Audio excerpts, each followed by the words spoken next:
My guest today is an award-winning broadcaster, a media practitioner, MC, writer, and a producer. She won the Best TV Presenter at an event which was held in London in the United Kingdom, and also works with Multimedia Limited. Ladies and gentlemen, let's welcome to the show Miss Doreen Avio. Thank you. Welcome to Inspirational Chat. Thank you so much. Before we start, let's get to know you. Who is Doreen Avio? Well, Doreen Avio is a radio and television host. I'm also a writer. I write for myjoyonline.com. Okay. Sometimes I try to share with other sites as well. I'm a mother, I'm a wife, and I'm an MC. I do quite a number of things, but certainly with the media, the backdoor one would remain there, but let's focus more on the media because this is what you all know me for. Yeah. Let's get to your family background, educational background, and what has life been for you? Well, life has not been the same, and just so you know, I'm actually from the north. Both parents, mom and dad, from Navrongo, the Upper East region. I was born there, I schooled a bit there, and then I moved to Accra. I've been here, I've been in school from primary, JHS, and then to SHS, after which I studied a bit of French at Alliance Française, and then I did a few courses at GIJ, that's short courses, PR and all of that. Then eventually I moved to AUCC, where I studied strategic African University. Yes, African University College of Communication. Okay. And then I studied strategic communication. I've since then been doing media stuff. I would really want to still learn more, so I'm looking forward to do more in terms of media relations, international relations, and public communications. Yeah. How did you start your radio and TV career? Wow, that's that's really interesting. So, I actually started media as a salesperson, which is the multimedia group. How long have you been with Multimedia? I've been with Multimedia close to almost 12 years. Oh wow, yes. 12 years. Yes. Oh. Yes. So I started as a salesperson. I did it for close to about 3 to 4 months. But on doing it, I also noticed that I had something that I wanted to explore, which is probably start, maybe radio, television. And at a point, multimedia will always give opportunity to people, and then maybe suggest that if you feel that you are not good at one place and you want to move to another place, you can let them know, and then they could try you. So it was something I actually went to the HR to speak to, and I was given the opportunity to actually start production. So I was an assistant producer with Hits FM then. So I started learning with Hits. I was also, Joy was also here. So I was more of like doing the two, learning from the likes of Doreen Avio, Kujopon Kruma, Bolere. How was the experience while working with them? It was fun. It wasn't easy, especially having to walk into great people like them, Doreen, Bolere, Kujopon Kruma, Papa Kwakwe, Kofi Ansa. I mean, all these great people, Evans Mensah. It wasn't easy, but with time, sometimes you just have to relax and learn, ask questions, get to know what you really want to do. And I had the opportunity to actually sit with the likes of Seda Mofori, Rudy Kwache, all these people. And sometimes when you ask questions, they go like, oh, maybe do it this way, do it that way. They were really patient to teach some of us who got in there at the time, and then, taught us bit by bit to, at the point when they left. Yes. So from TV, then you went to... No, so from radio? Radio, sorry? From radio you went to TV? Yes. Well, I never saw myself doing TV though, but I had been doing radio over the years. We were part of the people who started this whole entertainment news thing, Hits FM, having to read, calling, doing interviews, talking to these celebrities, getting to know what they do. So it was more of like focusing more on radio, seeing how best I could do whatever I was doing over there. And then one day, Auntie Kwame just called me and said, listen, come and host the show on TV. it was tough because I told him I've never done something like that and I didn't see myself doing it, but he wouldn't listen to me. All he said was, go and do the show. And that was how I started TV. It wasn't easy. It's never been easy. We're still learning, but that's how I transitioned from radio to TV. Does anyone play the role of a mentor or coach in your life? I would say God, because for me, when I started this, it was tough at my back, as in background.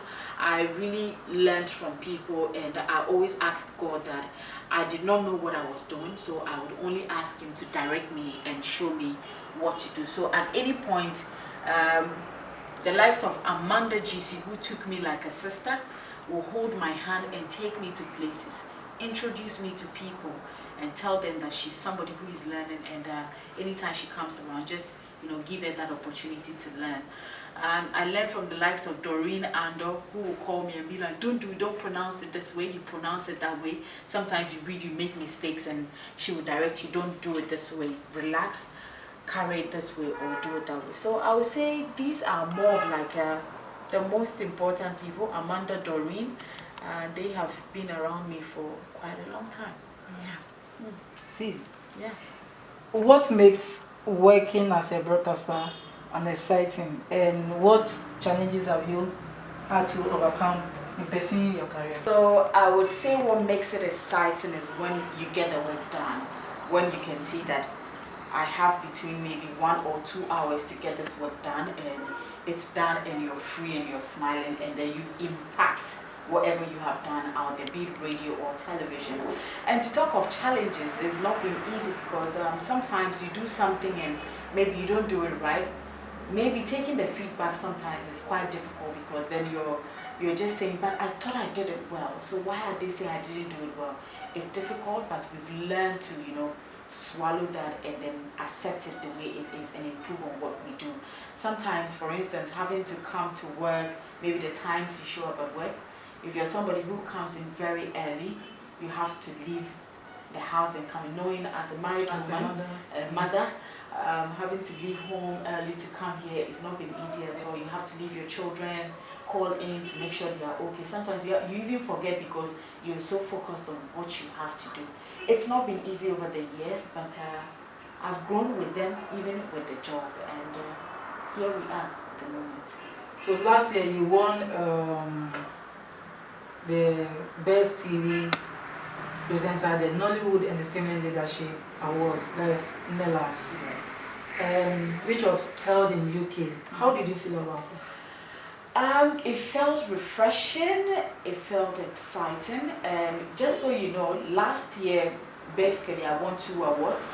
I won Best Achiever in Radio, that's in April, and then I won the Best TV Presenter last year in December. And for me it was a great one because over the years I have worked. I wouldn't even say that the awards I won last year were based on maybe the works I probably did within the year or a year before, but these awards came with works I've done the past years. The hard work I put in whatever I was doing is what actually got me the awards last year. I was so grateful. I was appreciative because sometimes we work, we feel that people don't really watch us or they don't see what we do, but people appreciate us. They love what we do and they enjoy it. Hence, they are always ready to give us the best. Even if it's not money, even if it's not a car or a house, they will give you something that one day when you leave or you sit at home, you will always remember and appreciate your works over the years. So I was really grateful, and I really thank organizers for both award schemes, and we are hoping that we get more in the future. Do you ever see yourself achieving what you have today? Well, I don't see myself as, because in as much as I thought that I really wanted to do media a little bit, growing up I've always wanted to be a nurse. A nurse, and if I still get the opportunity, I will do it because I love to help people. I love to help the sick. I know it's not easy having to see blood sometimes and taking care of people, but it's something I love to do because somebody did for me. Growing up, I had an auntie who would do everything to make sure I was well. She was a nurse. I've looked up to her, I've loved her so much, and I would love to continue that for her because she's still alive and I would want to achieve that. So for me, I'm still looking forward to achieve more, maybe with my level of it, whatever I've learned from the media. If I should join nursing, I could maybe do more in that. Any project for the next chapter coming up?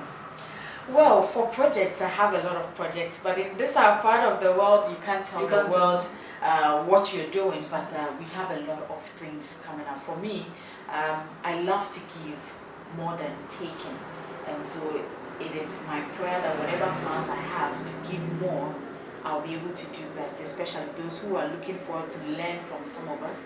We are willing and ready to teach them. For those who need help, maybe direction to what to do, we are always ready to help them. So for projects, just watch out. I'm just starting. For me, this is actually the beginning of the starting. Yeah, this is actually the starting. But I haven't seen over the 12 years, I think I haven't really done anything else. So this is where I'm actually starting, and I know God is with me. In 2017, right? You made a statement that Sarkodie is the most arrogant artist in Ghana. Yeah. Do you still stand by it? Standing by it, there's something I've learned in this industry over the years. Sometimes when you make comments about things, you're criticized and people attack you here and there. I remember at the time when I said it, people really came at me, people were upset. But months after, a few months after, people actually experienced it and they started talking. Now, I didn't talk because I felt that when I talked at the time, people thought maybe I hated Sarkodie. But after that, I actually met Sarkodie. We spoke. I even had an interview with him. It was cool until today. When I meet Sarkodie, I talked to him. But I remember that quite recently, he even granted an interview and even told us about himself. When you look at Sarkodie, he said when you look at him, maybe you think he's frowning, but that's how his face is. For him, maybe at a point when you meet him, he's not in the mood. So when he's not in the mood, he comes across as somebody who is maybe who doesn't want to talk to you. But you and I sitting here know that even if you want to interview Sarkodie, you know that you go through hell before interviewing him. True. At the moment, I've said it. That was my opinion then because I had the experience with him. At the moment, I'll probably not go rushing to talk to Sarkodie that I want to interview him because I know who he is. So for the words of standing by it, at the moment, I'll leave it to the public. What they have seen over the years, what do they make of Sarkodie? Is he arrogant? Is he a good person? But not to say anything bad. Sarkodie is an amazing artist, and we Ghanaians here, we're really proud of him, and we always pray that he does his best in whatever he's doing. Who is your favorite musician? The male? Favorite musician. Oh my goodness, that's like you putting me in a spot because I have a lot of favorites. I have a lot of male musicians in this country, and to be honest, to take one and say that this is my favorite will be difficult, but I have a few I love. I enjoy their music. I can talk of Kojo. I love Kojo so much. I love him to bits. I love his music. I can then mention Stonebwoy, whom I probably would say I was a big part of his life because I saw him probably 12 years ago doing his own thing, interactions here and there. And he's been amazing over the years. I can also mention Kwame Eugene and Kidi. When they started, it's like you see them and you know that there's this potential, and today here they are making out their best in terms of music. I love those ones and I really appreciate them. It's not to say I don't love the rest. I love rap music. I would choose Sarkodie any day. Yeah, quite a number of them. What about the female? Wow. The females, I love Adina so much. I love Miss V. Miss V? Yes, like I love Afia as well. I loved Irene Logan, and then, well, she's been away. She's coming back. She wants to do gospel, and we're looking forward to the best. But I love these amazing people. I think that they've worked so hard for themselves. It's not to say the others have not, but these are people I've watched them grow over the years. These are people I've seen do music, work so hard to put their music out there, and I just love them. They're so dear to my heart. Do you believe women are given enough opportunities to climb to the top, or are women pushing hard enough to get to the top? I believe women are pushing hard enough, but the advantage They're not giving the opportunities. yeah, you wouldn't have it easy. It's not easy to feel okay thinking that you can dominate as a woman. It's a man's world. It's just that unfortunately for a lot of women, we don't want to accept it, but it is the truth. But there's always a way. We have a lot of great women who are at the top, who are doing so well. We just have to always learn from them and see how best we can also get there. But it takes, it's difficult to actually pinpoint seeing women climbing up the ladder. It takes some time.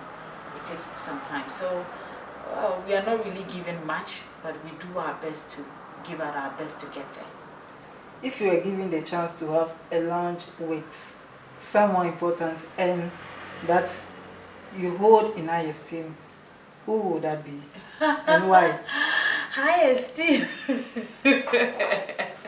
You know what? This question is so funny, but to have lunch, honestly, I would like to have lunch with President Trump. Hey, President Trump. Donald Trump.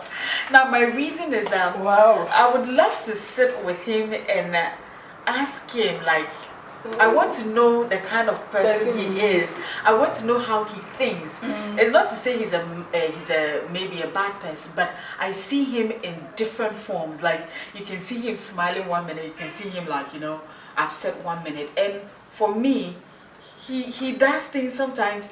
I sit down and wonder, like, who can do this? I just want to know him. I just want to understand his ways. Yes, he's not from Ghana and all of that. I watch him from afar, and sometimes I've had to laugh, sometimes I've had to be sad, maybe the way he does his things. But I think he's been amazing fun with some of the videos that come with it. But having lunch with him to talk to him wouldn't be bad. What about Ghana? Well, with Ghana, lunch. Wow. Okay. Am I allowed to choose two? No. Okay. I would love to sit with Practitioner and Kwame Despite. Wow.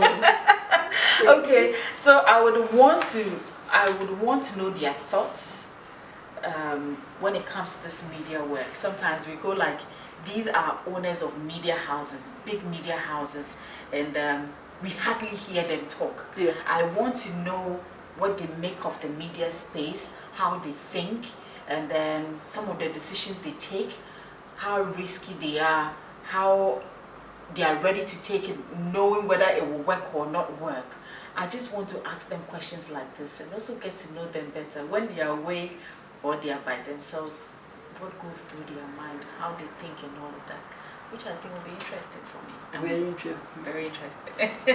I want you to give me, I want you to advise the young men and women who are coming to the media or want to pursue a career in the media space. Well, this is something I'm sure a lot of people would like to echo every day. It's not easy. A lot of these days you see the youth out there looking forward to be famous rather than the work. So maybe you're in the media space and you get a young one coming in there, instead of them to learn the job, they are not learning the job, but rather they want to be famous, they want to be known out there. But if you're known out there and you don't have anything to back it, then what are you doing? I was here a few days ago when a young lady walked to me and said that, Auntie, good morning. Auntie, please, I want to go into acting and I want you to help me. And this is more like a 13-year-old girl.